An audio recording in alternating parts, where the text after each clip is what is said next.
Welcome to Sunday Night Saga. Today's story named The Couch Troll by Gina Tendian. The old man coughed and wheezed. His bones ached as he slowly climbed out of the flea-ridden, tattered bed. He hobbled into the living room, while holding his aching back. He moaned aloud, causing his dog, a shepherd-collie mix, to tweak his ears, but nothing more. "You lazy mutt!" the old man griped as he made his way to the beer and cigarette-stained lazy boy. The wooden skeleton of the chair bulged through the trodden cotton, allowing the old man sturdy support as he eased down.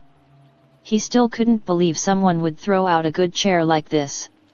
Sure, it had its share of burns and a few stains, and if he wasn't careful, he'd snag his pants or scratch himself on a few unruly wires or splinters snaking out, but other than that the chair was in great condition. "Pansy onesie swanton something new every time they turn around," he grumbled to no one in particular. "That's why everyone's in debt up to their frig holes," he said, while glaring at the mutt. Besides food, utility bills, cigarettes, beer, and soap, the old man hadn't paid a cent for anything going on 20 years. That's why he had a decent amount of cash hidden safely away underneath a particular floorboard in his bedroom. He had never entertained the idea of a bank account, for there was a price to pay when someone else counted your money. The old man lit a boral cigarette and looked around admirably upon his second-hand furnished living room. Everything that furnished his modest shack he'd found on the side of roads and at the city dump. And he prided himself at his ability to sniff out the best. He looked over at the newest couch. Loading that couch up in his truck had caused his back to sing soprano, but it was worth every note. It was the nicest piece he'd ever come across. No stains, no smells, no tears or cigarette burns, not even sagging cushions or upholstery. He couldn't fathom why someone would just set it out at a Hannah Home charity site. It was in the same condition as the couches down at Flannery's Furniture, not that he'd ever bought one from that turd.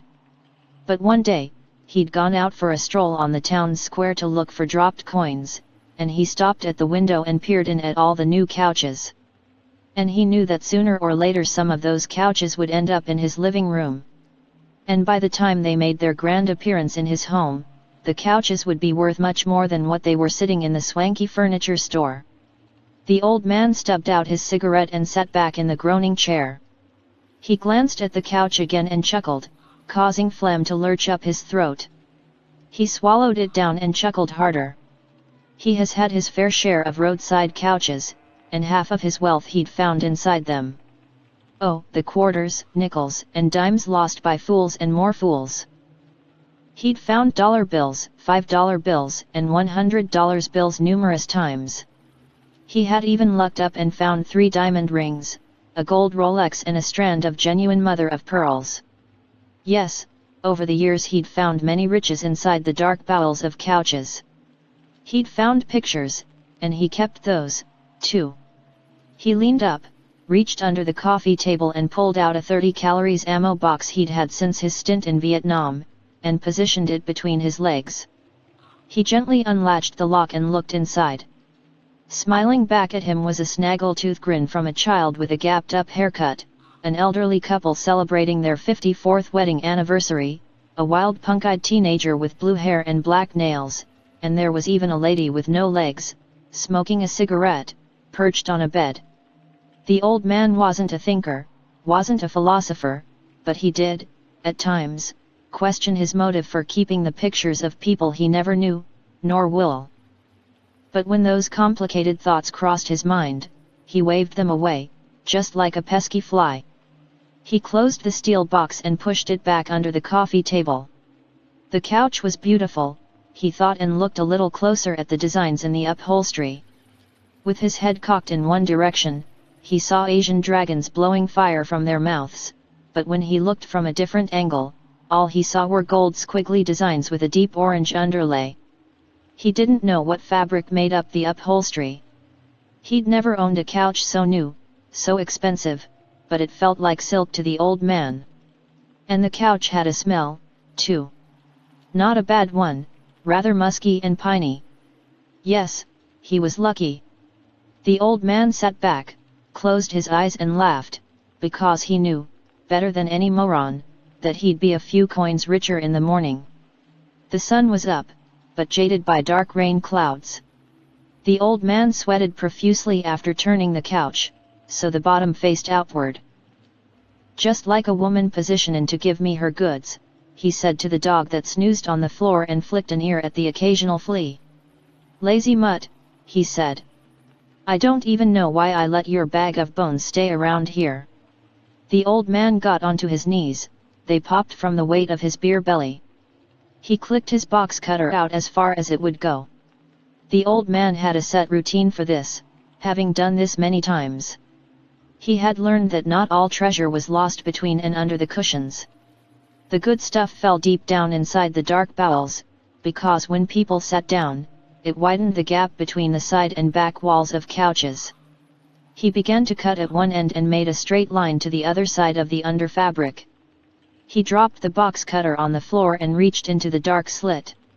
He felt over thick metal coils and roughened pieces of wood, fingered the small nooks and crannies. As he neared the end, his heart sank. Nothing at all. "Sure as a dog's got fleas, there's gotta be something in here," he said aloud. He frantically groped over every inch of the metal and wooden guts of the couch and finally struck pay dirt. It was round, a tad larger than a softball and smooth, but his fingers didn't recognize its dynamics. He felt a hollow spot, and he prodded a finger into the round mystery, and slowly pulled it out into the clouded light of day. It was a skull. A baby's skull. He was sure of it. While in Vietnam, he'd seen many skulls from adults and babies, alike. It was toothless, with large round eye sockets. On top of the skull was a V-shaped jagged slit where the baby's skull had not fit together, yet. It didn't have time. It looked alien to the old man. He dropped the skull on the hardwood floor, and it clanked, like porcelain smacking wood. He shook, while the hairs on his back and neck stood up. Its hollowed eyes gaped up at him. Fear surfed in his stomach. What should I do? The old man's thoughts ran like a hamster on a wheel. If he called the police, they'd not only take the skull, but also the couch. They were a package deal. But he wanted the couch more than any other piece he'd found. It was a gem. He closed his eyes and shook his head. No, there's no way on God's green earth I'm giving this couch to a bunch of badge-trodden Barney Fifes, the old man confirmed aloud. He picked up the baby's skull and pushed up from the couch. He retrieved his box and locked the skull inside with the pictures. Not a picture box anymore, now it's a steel coffin. The old man shivered at the unwanted thought. He maneuvered the couch right side up again and went to his chair, reclined back and thought about the skull. He wondered who the babe was and why someone would murder a newborn. He wasn't a bleedin' heart for no one, but hurting a baby crawled under his skin. It gave him the willies. He also felt a little guilty for not doing what he knew was right and moral, feelings he wasn't accustomed to feeling. But the old man waved the complicated thoughts away, just like a pesky fly. He had drifted off to sleep, but something roused him from a forgotten dream. He opened his eyes. Night had fallen, and the living room was dark. As he reached for the lamp switch, a voice sounded from the new couch. "Don't do that." The voice was deep and melodic. The old man gasped and looked in the direction of the couch. The moonlight spilled in through a gap in the curtains, and he saw a silhouette sat on the couch. Panic seized the old man. "I'll make this quick for the both of us. You've got something that belongs to me and I want it back now." The old man reached further for the lamp switch but thought better of it, so he strained his eyes to see the stranger that rattled off a demand. "Who are you?" "My name is Emos, and I want my skull back." The old man grabbed his chest and stuttered, You're crazy, I don't know what you're talkin' bout." "Sure you do, I watched you take it." The old man was speechless. Fear shadowed his heart. "Get out of my house," the old man demanded. Emos laughed a husky laugh and said, "Give me the skull, and I'll be more than willing to depart for my humble abode." "I ain't got no skull," now get out of here. The skull is mine, and you took it from my home, the stranger hissed. I've never taken nothing from anybody's house. I might be a lot of things, but one thing I ain't is no thief. Everything I get fair and square. Though his vision had adjusted to the moonlight, darkness still swallowed the living room, and the old man couldn't distinguish the features on the stranger's face. The skull is in that steel box under your coffee table, is it not? Emos asked. The old man's heart beat harder, like eager hands on a bongo drum. He had been caught. What if it is? I didn't steal it from your home. I found it in that there couch you're sitting on. Yes, I know, this couch is my home, Emos explained. The old man couldn't believe his ears. That couch is your home? Yes, I live down inside the couch. I'm a couch troll. It started deep down inside the old man's stomach and slowly inched its way up into his chest and then into his throat. He couldn't contain it any longer. He burst out laughing so hard he choked on his own phlegm. That's the craziest gobbledygook I've heard in my whole life. You need help, boy. The old man laughed, wheezed, and then coughed again, until he thought he would croak. Relief swept over him. Somebody who thought of himself as a couch troll was nuttier than a tin house rat. Go on, boy, get out of here, I won't tell a soul, the old man chuckled. He grasped the lamp switch between his thumb and index finger, but let go when the stranger said, there are couch trolls in many couches, and this is my couch. The old man rolled his eyes in the darkness and said, ahoy, if you live down in that couch, then I piss silver and shit gold. I mean, how could you fit? A human can't survive inside a couch, for Christ's sake, the old man said and snickered. I'm not human. And when we trolls burrow down in a couch, the couch expands inside, and it expands for everything we snatch. And there is plenty of room. You humans think you lose your precious possessions down in couches, but you never lose them. We reach up and snatch them, Emos explained. In fact, the lady who had the couch before you always folded her laundry sitting right where I am now. She would leave it stacked up nice and neat, while she pulled lint from socks and went about putting it in the trash. And when she'd walk out of the room, I'd reach up and snatch what I wanted: a sock, underwear, t-shirts. After a while, she realized she was losing her clothes in the couch, so she stopped laying her laundry here. In fact, she stopped laying everything on this couch after her baby went missing. Oh, I've snatched some wonderful things, you name it, I've snatched it. You know, when you ponder on it, you and me are a lot alike. We both troll for possessions that aren't quite ours. The old man's smile completely vanished, along with his relief, and fear replaced his amusement. This guy is nuts, a grade A, #1 fruit friggin' loop. Listen to me, the old man pleaded, I have found a lot of couches in my day and have found some really nice stuff down inside, even money, but I have never seen hide nor hair of a couch troll. Why now, after all these years? The old man asked, although he didn't know why. He learned a long time ago that you couldn't reason with insanity. Perhaps you've only acquired abandoned couches. We move, too. A couch doesn't last forever, so we move on to another couch when ours start falling apart. Sometimes, we move for the simple fact we're bored. And when we move, we leave everything we've snatched behind. We don't take anything with us. Good for you, hey. Emos grinned. When I do move on, I'll be sure to leave the skull behind, and it's yours for the snatching. But as you can see, I still reside inside, and the skull is mine. I consider myself a patient troll, but even I have my limit. Emos clasped his hands together and said through clenched teeth, if you don't give the skull back, I'll snatch your skull. Sweat popped out on the old man's forehead and armpits. He'd seen many basket cases in Nam, but this guy took the cake and crammed it down his throat. He shouted the first thing that came to mind. I'm gonna blow a hole between your friggin' eyes.